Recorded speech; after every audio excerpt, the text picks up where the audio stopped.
Welcome to Trending in Education. Mike Palmer here. I'm joined today by Meredith Halpern-Ranzer, who's the founder and CEO of a company called TinkerCast. They're doing really interesting work in podcasts, learning, educational media. We're going to talk about all of that and more. But before we get into any of that, Meredith, welcome to Trending in Education. Thank you so much. Good to be here. It's great to have you. We always like to start by getting to know our guests first, and then we'll get into all the ins and outs of the cool stuff you're doing. Can you catch us up a little bit on your background, how you got to this point in your career? Sure. I can go way back. I have always been a maker. As a kid, I had an audio recorder that would record sounds around my neighborhood and play them for my class and have them guess what the sounds were. And Mm, I was always tinkering and making media. Didn't know what I was doing till I got to college. And then I started to actually learn how to really make media. And I mm, became a video editor and film editor. And also at the same time discovered a children's media course, and it kind of all, collided in the best aha moment for me mm, to be able to, be a maker, but also create content for kids. That's always been a hmm. passion of mine. Yeah, So yeah, so I got out of college and started writing actually, in college, I started writing Sesame workshop letters, asking them how to get to Sesame Street, yeah. and eventually I did get to Sesame Street, and I worked there as a video editor, and Wow. then a writer, and then a producer, as well as always editing along the way for 8 years, Mm, and then I went over to a new startup 24-hour preschool channel called PBS Kids Sprout. hmm, I was there on the ground floor and sort of helped build the brand and the content. That was a library channel, so we were making original content around existing preschool favorite shows, mm, and I was there for 10 years, and at the same time, linear television was starting to take a turn. Streamers were becoming more popular. They were losing a lot of audience. yeah, It felt like a good time for me to see what else was out there in the digital landscape.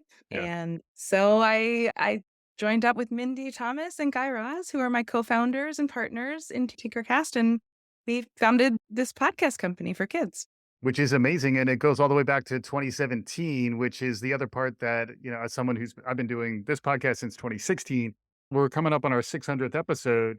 Once you have all of that history and all that content, you can start to do some really interesting stuff. That's maybe a tease for some stuff we can get into a little bit later. But can you tell the story as well of Tinkercast and, Mhm. you're talking about some big names in podcasting. Mindy and Guy are both known commodities. I'm Yeah. a big fan and listener to their work, but then applying the expertise to more adult entertainment podcasting content, applying that to kids learning media, that's an interesting recipe. I'd be curious what led to that and maybe a little more of the story of Tinkercast. Absolutely, yeah. So Mindy Thomas, for those that don't know, has been on SiriusXM's Kids Place Live channel for I think it's about 19 years. Wow. She's been the morning host there, but also was the program director there for many years, talking to kids directly on the phone call-ins every single day. Guy Raz was at NPR for many years and has Yes. been a journalist in many other places as well. Hmm. And at the time, he had young kids, elementary school kids, that was listening to Mindy's show. So he I think he tweeted at her, or I guess it was tweeting then, but now it's Xing. He tweeted at her and said, Mindy Thomas is the morning edition for kids or something like Mm. that. And Hmm. she was like, "Hey, come on my show." So the two of them teamed up. He started to come on her morning show and bring the news. He was like the serious journalist, and Yeah. Mindy's anything but serious. And so the two of them had this great rapport and were bringing real news to kids in the Yeah. morning. Yeah. And they realized they had something really special there going on. Guy had already been in podcasting for a while. He had launched How I Built This, which is his Right. biggest shows. And so the two of them decided, let's try this. Let's try to bring news as a podcast. But they didn't want to bring real news because that can be hard to listen to and hard Yeah. to navigate as a parent. Yeah. Um, and so they decided to find the optimistic, hopeful news in the world. Mm. And that's the news of science and innovation and new discoveries. Right.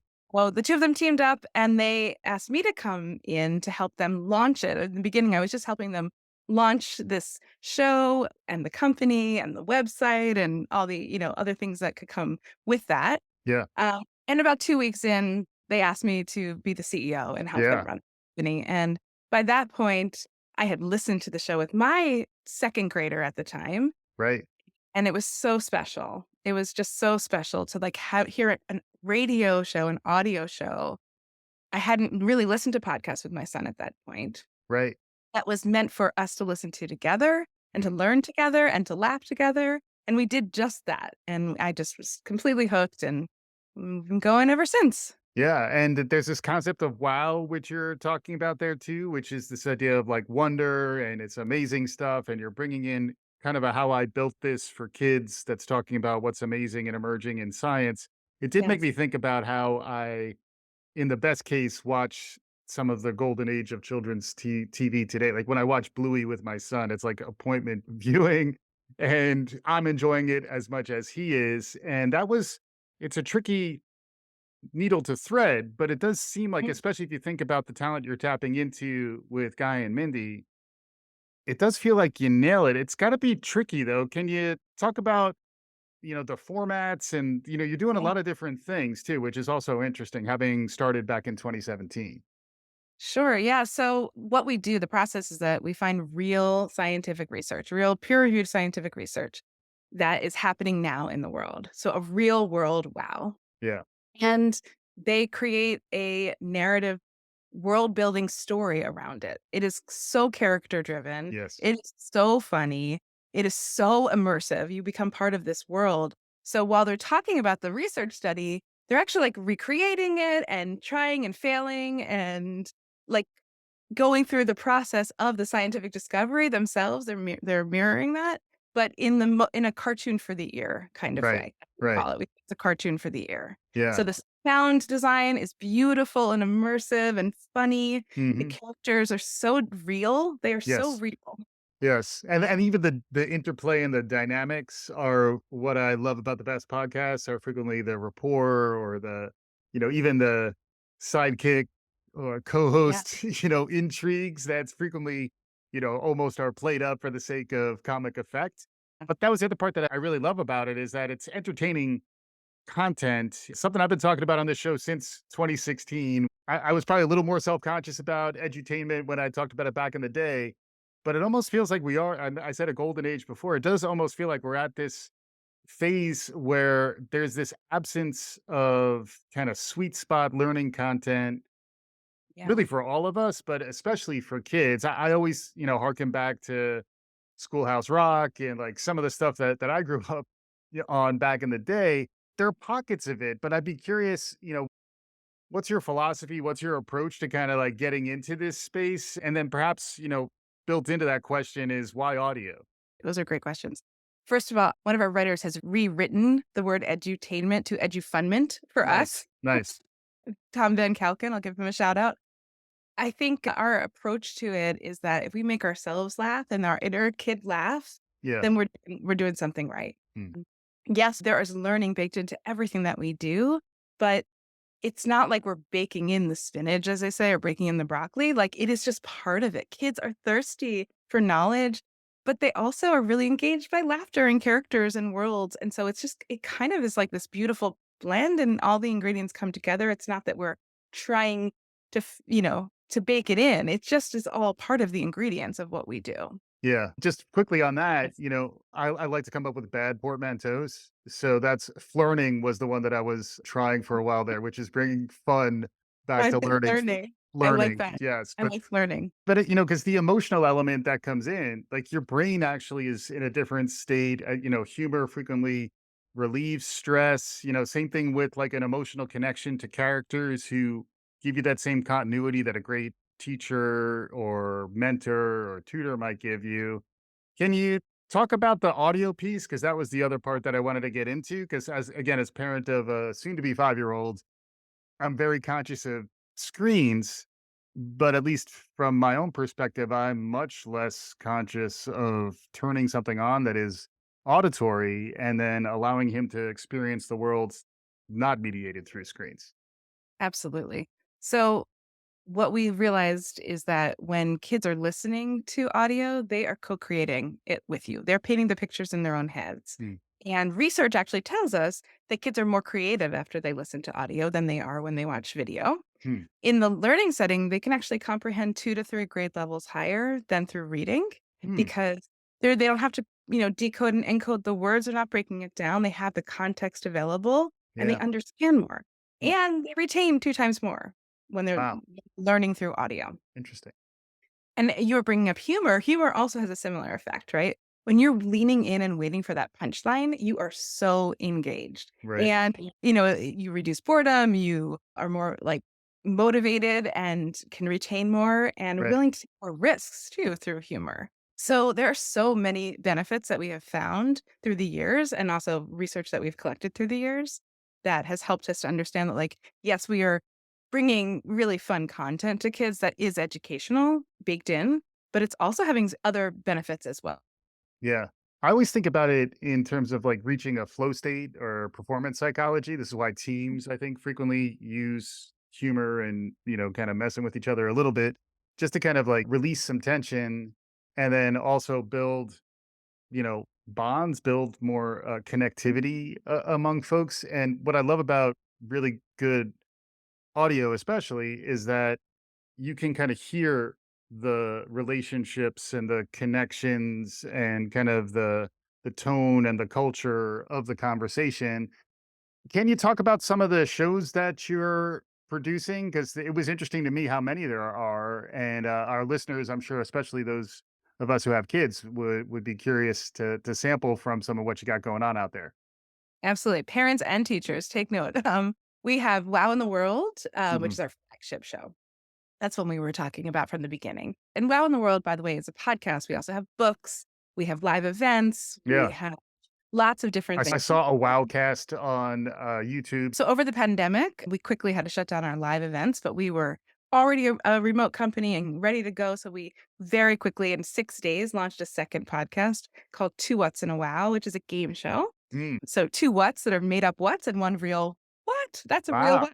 Yeah. Um, so we have this game show, Two Whats in a Wow. We also have a program called We Wow, which has been taken over by our very beloved character Dennis, which is sort of a behind the scenes of WoW a bit now and playing old episodes. And we have a totally different brand called Who When Wow, which is about mysteries, real mysteries in the world, but it's also, again, is a cartoon for the ear. So our character Curly Q is investigating, going back in time and investigating real mysteries in the world. Yeah. And then we have a musical podcast called Flippin' Mosey's Guide to How to Be an Earthling. Wow. Um, it are aliens that are discovering Earth and all its animal earthlings here on Earth, Yeah. and amazing music that goes along with that. Yeah, that's interesting too. That's the other element, in addition to humor, the idea of music and music's influence on learning and brain development and all these other things. It's really kind of a sweet spot that you're shooting for here. And then that's the sort of standard mode or the consumer mode, retail Uh-huh. mode, whatever you would call it. We can go there. We can find your podcasts. Parents, teachers, all of us can be listening to this They are stuff. free wherever you listen to podcasts. Our podcasts are all free wherever you listen to podcasts. Yep, you could Yeah. anyone can find them, And right? even live events and other, ways you're diversifying on that all sounds super interesting. But then there's another dimension here, which is also to schools. Can you tell us more about how you're, thinking about engaging in that space? Absolutely. So we have been thinking about it for a long time and now we're doing it. We're really excited. So just this past September, we launched TinkerClass, which is a project-based learning program, free for teachers. And basically, we were working on it for 5 years with a grant from National Science Foundation to do research and development. We went into many schools. We tested with over 100 students and 30 teachers to really understand the time that they had, the need that they had, and how what we know about audio could help them in their classroom. Hmm. And so we designed this program called TinkerClass, which again, it's free and it uses all existing like technology. There's Hmm. nothing new about it, but they listen and then they wonder and reflect on what they heard. And then they tinker together, collaborate together to figure out which wonder do they want to actually investigate. And then they make, and they actually do a project together Hmm. as a group, or they could do it individually as well. But it's basically like leveraging the creativity that comes from listening and the, heightened awareness of, being curious about the world Yeah. to what are you curious about? And then how can you do a project around that? Yeah, it's amazing. I really like the term project, and it made me think about the fact that when you're listening to something, you can still be doing stuff, but when you're watching something, you're kind of just watching. So that's why, like, it does seem like there's a natural connection to being audio based and that connecting into more project based, more experiential learning. Yes, exactly. And it really is building on those 21st century skills, which are really important to us as a company to help facilitate, listening, like the curiosity and critical thinking and collaboration and communication Right. and creativity, especially. All of these are so important for us as we think about what we want to bring to this generation. And so, we're hoping that these tools help to enhance those. Yeah, which brings me to we made it this far, which is pretty good. We made it this far without talking about emerging technology, artificial intelligence, mixed Nancy reality. here? Nancy, we can maybe get a cameo in from Nancy. Aw, shucks. You shouldn't have. But yeah, how are you thinking about what's emerging? How are you thinking about tapping into that stuff? And I noticed, even in the playful way you're creating characters, how are you thinking about, you know, teaching kids about the technology that's emerging and then also how you're using it to produce this stuff on the back end? So we are tinkerers, like that is who we are. So we are tinkering with what are the right amounts of bringing in AI into our work practices. We haven't really done anything yet with that. We're talking about it from the perspective of being creative people. And then we've had 2 episodes around AI on Wow in the World. So Wow in Yeah. the World again takes real scientific research and builds episodes around it. Hmm. There was recently an episode, I think it's called I Laugh, and it's about a research study about whether robots or AI, if AI laughter really translates to people if they buy it.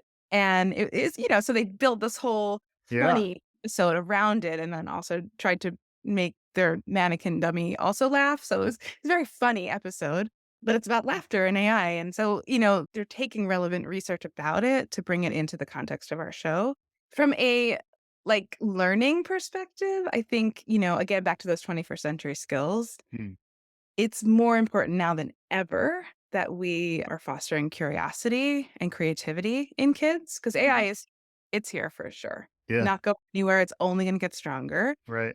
And, our education system is really a system built around having the right answer. But we believe in fostering an education system that celebrates great questions. Yeah. And AI is only as good as the prompts and the questions it's asked. Right. And it can be a tool for creative innovation, but it can't create itself. It can't take something from nothing. AI is taking something from the existing known world. Right. But I think it's really going to be very interesting. So I think where we want to focus is like how to help kids, build those 21st century skills that will help them to use it as a tool and not take away from the human intelligence part of it Right. all. Yeah, it's complicated. You understand the concerns, whether it's privacy concerns or, the threat of robot overlords, it seems less off in the distance perhaps than it did previously. It does feel like we're living in a bit of a sci-fi frame. But then the other element is we need to teach kids about new content. To your point, you have to actually talk about AI. It might have been an extra, like an add-on in a computer science lesson or whatever. Now it's front and center, also because it addresses the relevance problem that a lot of education has. It does seem like a lot of your stuff is, I guess you have the opportunity to be relevant or at least intend to do so. How do you think about that? And when I think about relevance, I also think about like, future of work type stuff. And, Right. you mentioned the 21st century skills. All that's kind of speaking to like, what are your goals, as an educational company? Like, what are you trying to impart to these rising generations? Any thoughts on how you go about that? I mean, we really want to impart on these generations that they have agency in their world and what they create and what they come up with matters, Mm, and that trial and error and iteration is essential for furthering our world and our development. And I mean, we just want kids to be kids in this moment, and kids are amazing. yeah, And so fostering there's so many amazing things that they already are. They're not half humans. They're not on their way to becoming something. They are full and they're right. amazing and they're creative. So giving them that confidence in their own creativity and in their own curiosity and letting Mhm. that lead the way. That's what we are trying to, encourage, because those skills will then help our future world, not Yeah, their future selves, but the future world. Yeah. absolutely. I'm sure there was a lot of thought that went into the idea of a tinkerer. And when I think about my son, I do think often about even a maker's mindset is another thing that I'm trying to impart to him. Although feels like as I'm around a 4-year old, I realize we're kind of born with a maker's mindset and it's kind of broken out of us in some ways. How do you think about unlocking that potential, unlocking that curiosity? How do you think about, wow and inspiration, all these sort of loftier ideas? How do you I turn think that you're into a real thing? I think you're exactly right, though. They are born with it. They are so creative. They're new to this whole world and they're so curious about everything. They want to lick everything and touch everything and experience it all, right? There's a great study from NASA, I don't know how many years ago. So they did a study where they were testing for creative genius. And they gave this study to, 4 to 5 year olds. 98% of them rated creative genius. Then they gave it to 10-year-olds. Mm, 10-year-olds were 30% creative genius. yeah. Then they gave it to 15-year-olds, and I think those were 12% creative genius. Wow. And then we gave it to adults, and they were 2% creative genius. Mm, So I think it's the opposite. yeah. Your question is, how do we get kids to be creative and curious? And I think it's the opposite. I think, how can we adults trust them and give them tools to further their creativity? Yeah, love it. And then mixed reality, VR. My wife got me an Yeah. Oculus last year, so Oh, suddenly, really? suddenly I'm an expert. I actually use it on occasion, at least to play miniature golf. But what are you thinking about mixed media? Some of the new emerging media types. You're someone who's worked in television. Now you're in audio. Probably interactive is another. Gaming. Those are all spaces where we're seeing a lot of innovation in the media landscape. What are your thoughts, either just as someone who thinks about this stuff, or perhaps as it relates to Tinkercast? Yeah, I have been very interested in AR and VR for many years, and digital media, interactive in games. It's interesting that I feel like recently I have gone back into the place of, we has to first and foremost be accessible and Mm, available, mhm. because we need it to be, inclusive and reach every kid. Yeah. So I feel like I've backtracked a bit from, like, moving forward with some of those new technologies. I mean, we have our eyes on everything. We're tinkerers. We're always trying to explore and learn. Right. Um, but we are really interested in how to make things where the kids already are, how to give tools where kids already are. So I feel like we're scaling back in order to make it more inclusive. And Yeah. TinkerClass is just that. Like TinkerClass, we started off with a prototype that was going to be its own product. And what we learned through the process is that we have to come to where the teachers already are. So we're now on Google Classroom, we're on Seesaw, and had to scale back some of the interactive tools just so that we can make it accessible and Right. available, Right. get in the door. Right.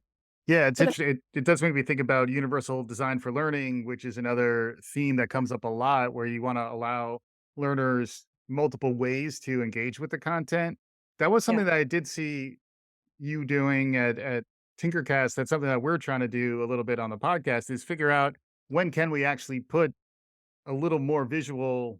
something out with the episode. And you are omni-channel. I think everyone has to be at least aware of all the different channels, some of which are visual media. How do you Yeah. think about, going across, maybe being audio as your main differentiator, but then thinking about how you can hit some of these other channels that are out there? Yeah. So last year we launched YouTube, or what we call it WowTube for us. Mhm. And we put a lot of thought into it. How can we continue to be audio first Mhm. in this visual platform Mhm. and kind of be a, like, antidote to the endless scrolling? Right. So we thought a lot about it, and we created what we call, like, podcast players. So it's the podcast playing, but there's a visual sort of old school player with Mhm. little Easter eggs and things happening throughout to keep your attention if you're finding us through YouTube. And then we also created shorts. We made some videos that have music, and some of our, episodes, taking some of the science from episodes to make them more catchy and shorter form. Right. So we're still experimenting and tinkering with it and finding the right, cadence and the right visual style. Yeah. We're also doing some things we're exploring for next year, some shorts that would maybe break up some of the scrolling, the mindless scrolling too. Right. Right. Had a moment of wow Mhm. in the midst of your scrolling. So I think we're really trying to bring what we're good at forward, which is, creating audio content and also moments of wow, whatever platform we're in. That makes sense. It does make me think briefly of the conversation I had with Natalia Kuchakova, who's doing research into olfactory learning, literally the influence of scents on children's learning and how that relates to storytelling. And Ooh. it's really interesting to think of because she refers to it as one of the hidden senses, where unlike sight or hearing, we aren't always thinking about. I always joke that I'm a kinesthetic learner, as I just really need to dance to learn, Oh, But there are elements where, when you start thinking about the different ways in which we take in information, when you can be thoughtful in terms of how you design to kind of hit those different ways in which kids learn. It's mhm. really interesting. And then, the target age group that you're looking at here is K through 5, but I Yes. think the idea is perhaps a little bit bigger if you think about how we all could kind of benefit from more compelling learning media that's Yeah. engaging, funny, emotionally resonant. How do you think about that? How do you think about your target scope right now and then some of the stuff that you're finding that might be more broadly applicable? Yeah. I mean, we say that we are 5 to 12-year-olds and they're grown-ups. Our audience is over 90% are listening together as a family and learning together for WoW in the world and for Who and WoW, I would say.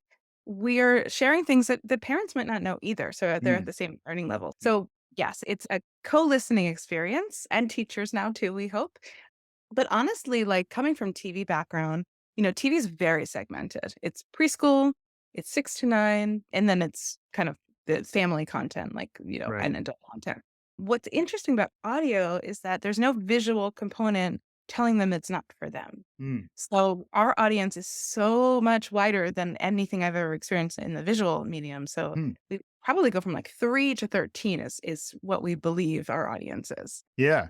Well, as you're talking about it does make me think about one of the opportunities with AI is the ability to get personalized learning. But one of the challenges that creates is if everybody's learning is different, there's less of that sense of like a shared kind of communal experience. And that's why the co-listening element makes a lot of sense to me. And I imagine you're getting a lot of feedback from parents and families. They're very much a key stakeholder in how you think about designing this stuff. Absolutely, absolutely. Actually, Guy Raz and Mindy Thomas had a book signing over the weekend because we just had a book come out, Wow in Space. And Mindy was telling me that parents came up to her so emotional, like, "You got me through the pandemic." I mean, it's personal. When you have a kid, when your kid loves something, Yeah. you love it too. Mhm. And I think we've tapped into something, with families like that. They see that this is of value to them. It's Right. bringing them together. They're having a shared experience. They're learning together and they're laughing together and it's meaningful, you Yeah. know? Yeah, yeah. It makes me think a little bit about media consumption and how it's maybe been influenced by the pandemic too, where, pre-pandemic we were roughing it here in Brooklyn without a car. Now we're thinking about road trips and the idea of, one of the use cases that I imagine is out there for listening together is while you're on the road. Can you talk a little bit about that? Like the use cases you're finding, but that one in particular, I've actually, again, we just have the one 4-year-old, but like it is a new form of like actual family time where you have to figure out how to negotiate time on the road. He's performing like a champ so far, but I'd love to hear what you're thinking in terms of your designing for that audience. Absolutely. Well, we do a lot of surveys to learn about our audience, and we have always heard over the years that the car is the top place that people are listening together. Mm. And we actually designed our shows the length for that car trip to school, right? Uh-huh. 20 minutes, perfect time. So the car is definitely probably like the most listened to Yeah. place Yeah. and use case. Actually, nighttime has become something that we've heard a lot more. And I, Mm. I don't know when that started, but when we have our live events and kids come and talk to us, they say, I fall asleep to you guys every night. We hear that so much. And so I don't know that's the shared experience. I think kids are finding comfort Mm. and like a safety in this world and these characters and are Mm. falling asleep to them at night. Yeah. And the storytelling aspect, right? Like Right. age old, tell me a story before bed from that. There's also families that listen around dinner table or breakfast table. So yeah, we hear those different use cases. Yeah. Yeah. Absolutely. And while we're researching smell-o-vision, we could also be researching learning while you sleep, where depending on the learning programming that's playing while you're asleep, you can wake up smarter, Meredith. You know? Let's When you do need when it. you when you need some R&D help, I'm your guy, I promise you. But But we're I getting do like television. I just want to just call that it's out. That was it's wonderful. it's pretty good, you know? But as we're getting closer to time, I always ask for folks' advice to other listeners out there. You're someone who's really navigated a pretty interesting career through educational media, now landing in a place where you're doing what you love, reaching families, making an impact. Any thoughts on it, reflection, having gotten to this place, and then also advice or suggestions for folks as they're charting their own careers? Yeah.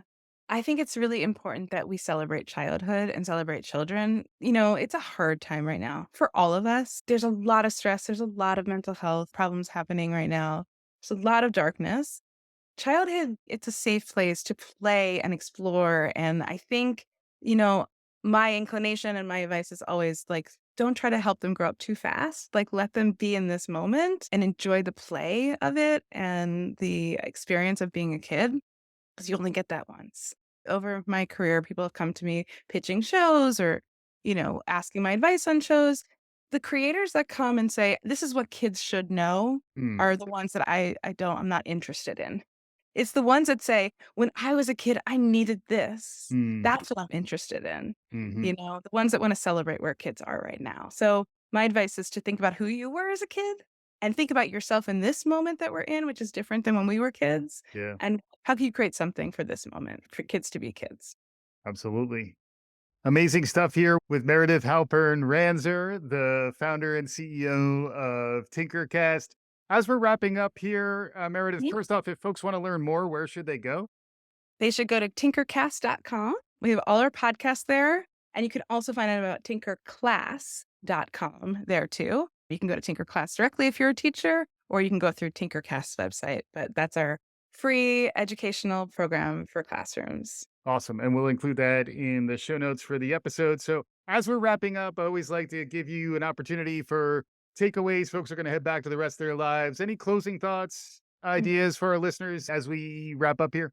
Yeah, I mean, I would say, bringing podcasts, like we have a really wonderful audience, but podcast listening is still pretty small Yeah. and we want to make it bigger. We think there's so many benefits out there for kids and their grown-ups by listening to podcasts. So tell someone about podcasts, tell someone about ours or anyone's podcast. We want to really like raise all boats, right? And we also want people to know about our educational programming. So TinkerClass, it's free. It uses the existing technology in classrooms.